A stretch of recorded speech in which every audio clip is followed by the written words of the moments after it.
পরে ভাত এখন লাইনছে, দুপুরে ভাত এখন খাইছি আমরা ব্যাকি না হাজির করি, এতে কোনো ভাত কোনো লিলে ছিল না, ভাত একদম পরিষ্কার ছিল, সবাই আন্ডি এনে খাইছি ভাত। খাওয়ার পরে আম্মু বিকেলে গেছে, ওইকে মরে গেছে আঙ্গ, সেখানে গেছে চাইতে বলি। আবার আমার বোনে এটা ঠিক গেছে ঘরে, ওরে বোনে আবার ছেলেরে টোকাইতে গেছে দোকানে, ছেলে গেছে মানে দোকানে আমার কাছে আর কি, আমি দোকানে গেছি কয়েল আনতাম বলি। পরে আমার কাছে আমার বোন ছেলে গেছে, আর আমার বোনে গেছে ঘরে, ধরে মুখে দি গেছে বোনের ছেলেরা আনতো। আইসা ঘরে আইসে, ঘরে তো কেউ আসছিল না। পরে রাতকে ভাত ওই যে ফেড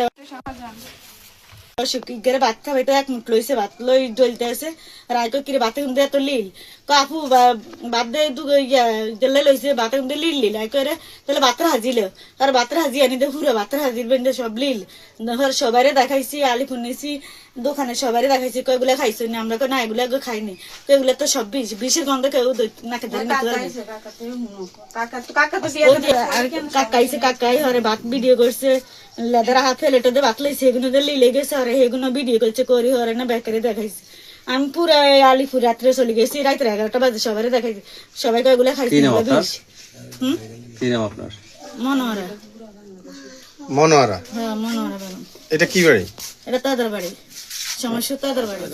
রাত্রে চিল্লি করে পরে আইসি, আসার পরে দেখি হাজির ভিতরে মানে ইয়াতে নীল কালারের কি, পরে এরা বলছে বিষ। পরে আমি গেছি ডাক্তারে দেখান, আসলে কি এটা ক্লিয়ার হন। পরে এটা দেখাইছে বলে ডাক্তার পাইছে এটা বিষ। এখন কে দিছে বা কারা দিছে আমি তো এটা জানি। কোন ডাক্তারকে দেখাইছেন? কোন ডাক্তারে দেখাইছে? সজীব ডাক্তার, স্থানীয় ডাক্তার। হ্যাঁ, স্থানীয় গ্রাম্য ডাক্তার সজীব ডাক্তারের ডিসপেন্সারি কোথায় বসে? কোথায়? এই যে বাড়ির সামনে, এই আপনাদের সমস্যা তহদার বাড়ির সামনে বসে? আচ্ছা, উনি ওই ডাক্তার সাহেব কি বলছে বাদ দেখে? উনি বলছে যে বিষ ইন্দুরের ওষুধ হইব, ইন্দুরের ওষুধ মিক্স।